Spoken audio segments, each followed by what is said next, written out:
भरूत स्तूप से संबंधित अधिकृत ग्रंथ है आपकी बुद्धिस्ट इंडिया। 1971 में इसकी रचना T.W. रिस डेविड्स ने किया था, जिसमें भरूत शब्द संबोधन का मूल स्रोत मूल आपके भवारहत बतलाया था। भवारहत संभवतः वह शब्द जो है संस्कृत में बृहत हो, भाव में आपके अभ्रंशित होता है। परंपरा में लोकाचार में बहुत लोग वरदान को भरदान भी पढ़ते हैं, बोलते हैं, उच्चारित करते हैं, तो उसी तरह बृहत भवारहत संबोधित हो सकता है। ये पृष्ठ संख्या 324 में है पुस्तक की। उसमें यह लिपिबद्ध है कि वास्तव में भवारहत या भरहत यही दो नाम हैं जिसे आप वर्तमान काल में भरूत संबोधित करते हो। लेकिन आपके कोलकाता के संग्रहालय से जो स्तंभ लेख हैं उसमें उत्कीर्ण है आपके, देख रहे हो, दावा व्रति धमक हु रहो जद, इस प्रकार से उत्कीर्ण है। कहने का तात्पर्य जो अग्निवर्ती है उसका यह धमक एकांत स्तूप है, रह स्तूप, गुप्त स्तूप। और इसमें दो पंक्तियां उत्कीर्ण है आपके, देख रहे हो आपकी पुरालेख पे। सा व्रतो व्रात जूई, किसने स्थापना की? सा व्रतो व्रात जूय। कहने का मतलब समान व्रती, सव्रती, सव्रत व्रात जू, यानी कि समान व्रतधारी व्रात वंशीय से संबंधित, यानी व्रात वंशीय जो जाति है उन के समान धर्मियों ने मिल करके इस स्तूप का निर्माण किया। और यह स्तूप धर्माक्ष स्तूप है, धर्माक्ष स्तूप है, धर्म की धुरी है, जो अग्निवर्तियों के द्वारा क्या होते थे? पूजित थे। इस प्रकार से उत्कीर्ण है। और निचले आपके गोलाकार में जो लिखा हुआ है आपके परिधि पर, वह उत्कीर्ण है सा गायत रीरम, यानी साथ साथ आनंद की कामना करे हमसे। तो स्पष्ट है कि जिसे हम वर्तमान काल में भरहुत संबोधित कर रहे हैं वह कभी या तो बृहत संबोधित होता था अथवा दावाव्रती का अभ्रंश है। दकार वर्णाक्षर का लोप हो जाता है, बच जाता है बाव्रती, बाव्रती, बाव्रती यानी भाभारथी, भाभारथी यानी भाभारथ, जैसा कि आपके बुद्धिस्ट इंडिया में लेखक ने दावा किया है। यहाँ पर दो जो शब्द हैं वह आपके इस भरूत स्तूप को सनातन धर्म, हिंदू धर्म, वैदिक धर्म, यूँ तो वैदिक धर्म के ही आपके एक शाखा है बौद्ध धर्म, बौद्ध संप्रदाय, तो ब्राह्मण संप्रदाय के निकट पहुंचाता है। वह सिद्ध करता है कि यह किसी न किसी तरह से ब्राह्मण संप्रदाय द्वारा पूजित होता रहा है। दाव्रती, दावावर्ती, दावा यानी अग्नि, जंगल की आग को कहते। यह जो बृहत वन कहलाता था आपके यह भरूत, ऐसा आपके फेजी के आईने कवड़ी में भी इसका उल्लेख है, उसको महावन वहाँ पर लिखा गया है। संस्कृत में इसका बृहत वन भी संबोधित करते हैं और बृहत का ही अभ्रंश होता है भवरहत। तो वर्तमान में जो भरूत है वहाँ पर यह जो पुरालेख प्राप्त हुआ है उस पुरालेख में, अवलेख में, स्तंभ लेख में दावाव्रती धमक रहो इस प्रकार का जद इस प्रकार से उत्कीर्ण है। तो वो जो आपके संकेत कर रहा है कि यह जो स्थल है वहाँ पे अग्निवर्ती, अग्निव्रत का तात्पर्य होता है जो हवन कार्य करता है, जो आहुतियाँ देता है, उसे ही कहते हैं दावाव्रती। अथवा अभी आप जानते होंगे जो सन्यासी लोग होते हैं, साधु लोग होते हैं, वह अग्नि जब रात को होते हैं, जहाँ भी ठहरते हैं, विचरण करते हैं, वहाँ पे अग्नि का एक धूनी लगा लेते हैं। उस प्रकार से धूनी लगाने वाले को दववर्ती कहते हैं। तो धूनी लगा करके जिन्होंने आपके यहाँ पे वास किया था भरूच में, उन्होंने धर्माक्ष स्तूप स्थापित किया। लेकिन धर्माक्ष, सारनाथ में धर्माक्ष स्तूप जो स्थापित हुई, बौद्ध भगवान महात्मा बुद्ध ने सर्वप्रथम वहाँ पे उपदेश आरंभ किया था, इसकी स्मृति में वहाँ स्थापित किया था। ये धर्मा ये हेतु धर्मा प्रभा, इस प्रकार से उत्कीर्ण लेख प्राप्त होती है ब्राह्मी लिपि में, संस्कृत भाषा में। सारनाथ के जो धर्मेक्ष स्तूप है, उत्खनन के प्रांत इस प्रकार के उससे शिलालेख प्राप्त हुए थे। तो उसी प्रकार यहाँ पे उत्खनन से दववर्ती धर्माक्ष गुप्त स्तूप उत्कीर्ण प्राप्त होती, जो इसका संबंध महात्मा बुद्ध से करते हैं। साथ ही साथ इनकी जो भी अभिलेख हैं, उन्हें में जातक कथाओं का वर्णन है। ये दो तथ्य जो है, इसे भरूच स्तूप को महात्मा बुद्ध से संबंधित करता है। और यहाँ दववर्ती ये जो शब्द है, यह जो संबोधन है, वह इसे अग्नि व्रती याज्ञिक जो ब्राह्मण है, पुरोहित है, उससे संबंधित करते। कहने का तात्पर्य यहाँ पर शुंग काल में, चूंकि वेदिकाओं का निर्माण शुंग काल में ही हुआ था, भरूच की भव्यता जो स्वरूप प्राप्त हुई वह शुंग काल में ही हुआ था। इस ईसा पूर्व 125 के पश्चात से लेकर के आपके 57 ईसा पूर्व तक, तो उन काल में ही इस प्रकार के उत्कीर्ण स्तंभ लेख सूचियां कुछ संबंधित किया गया होगा, वेदिकाओं के साथ जोड़ा गया होगा। इसीलिए उस युग में इस भरूच स्थल को दववर्ती संबोधित किया जाता था, दववर्ती।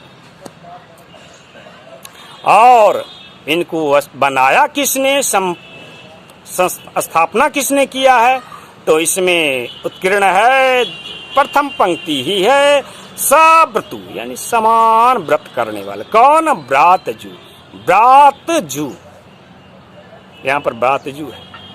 व्रात का तात्पर्य होता है जो जनेऊ धारण नहीं करते, जो आपके सन्यासी ले लेते हैं, गृह त्याग कर देते हैं, वह जनेऊ धारण नहीं करते, चाहे वो ब्राह्मण ही क्यों ना। जनेऊ उपनयन जो है वह द्विज जातियां करते हैं, ब्राह्मण, वैश्य और क्षत्रिय। और जो इन आपके सन्यासी बन जाते हैं, चाहे वो ब्राह्मण हो, वैश्य हो, क्षत्रिय, वह जनेऊ धारण नहीं करते हैं हिंदू धर्म में। साथ ही साथ बौद्ध भिक्षु भी जनेऊ धारण नहीं करते। तो यहाँ पे ये शब्द है व्रातजू। उस युग में एक बात और ध्यान दूं, उस युग में, प्रत्येक युग में भी कह लीजिए कि ब्राह्मण ही धर्म के पुरोधा रहे हैं, वे ही धर्म संस्थापना में किसी भी महापुरुष के अनुयायी, प्रथम अनुयायी बने, तब जाकर के एक नया संप्रदाय बना। कालांतर में वह धर्म स्थापना के स्वरूप ग्रहण किया। जैसे सिख धर्म को ही ले लीजिए, संप्रदाय को ले लीजिए, वह हिंदू धर्म से संबंधित है। हिंदू धर्म की रक्षा के लिए जो क्षत्रिय, जो हिंदू आपके एकजुट हुए थे, उनको सिख कहा गया था। और कालांतर में वर्तमान काल में अपने आप को स्वयं को अलग धर्म के रूप में प्रस्तुत कर रहे। चाहे आपके जैन धर्म ही ले लीजिए, हिंदू धर्म के उन्नयन के लिए ही हुआ था, अभी अब वर्तमान स्वरूप कहीं उनको अलग मान्यता प्राप्त है धर्म का। उसी प्रकार बौद्ध संप्रदाय के जो प्रथम 5 शिष्य हुए महात्मा बुद्ध के, तो वो अभी ब्राह्मण ही थे।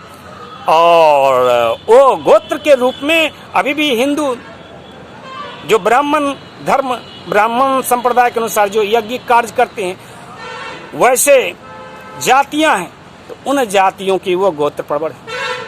वो गोत्र प्रवर कैसे बने हैं? तो हिंदू धर्म में और उनके गोत्र प्रवर्तक ऋषि मुनि जो हैं बौद्ध धर्म से संबंधित कैसे? तो उसका उत्तर आपको भरूच आकर के प्राप्त होता, इस अभिलेख के द्वारा प्राप्त हो रहा है। व्रातजू जनेऊ धारण नहीं करते थे बौद्ध भिक्षु। और व्रात का तात्पर्य ये भी होता है कि श्रमिक समुदाय।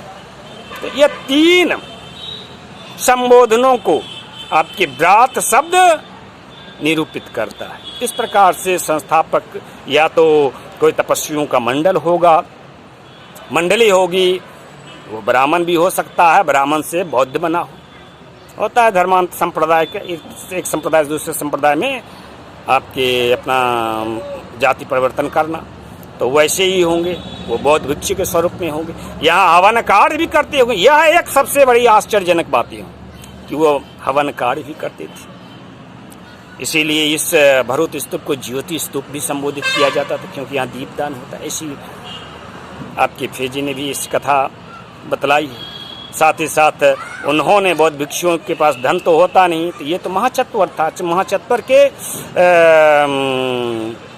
पार्शिया स्थापित किया गया था धमेक्ष स्तूप, तो वहाँ पे श्रमिकों का, उठाई गिरियों का कोई कमी नहीं थी, तो उन्होंने अंशदान करके इस स्तूप को निर्मित किया था।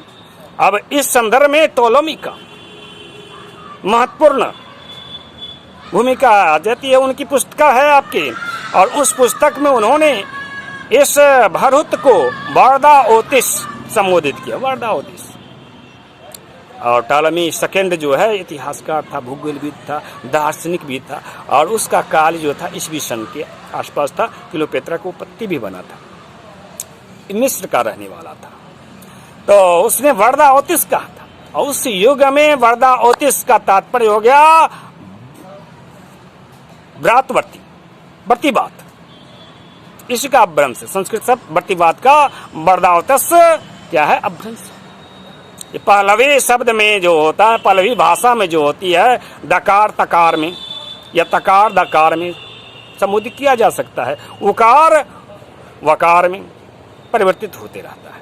इसलिए बढ़ते बात जो है वह वर्दावतिस के रूप में उन्होंने लेखबद्ध किया है टॉलमी ने।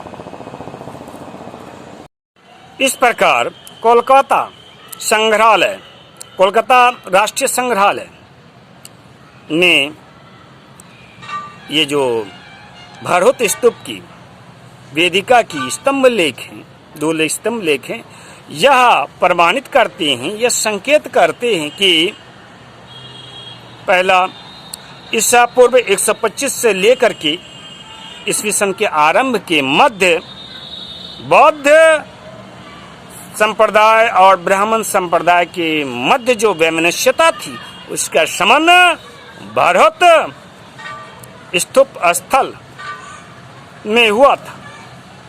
और इनका शमन तो हुआ ही हुआ, साथ ही साथ एक नई जाति का प्रवेशन सम्मानजनक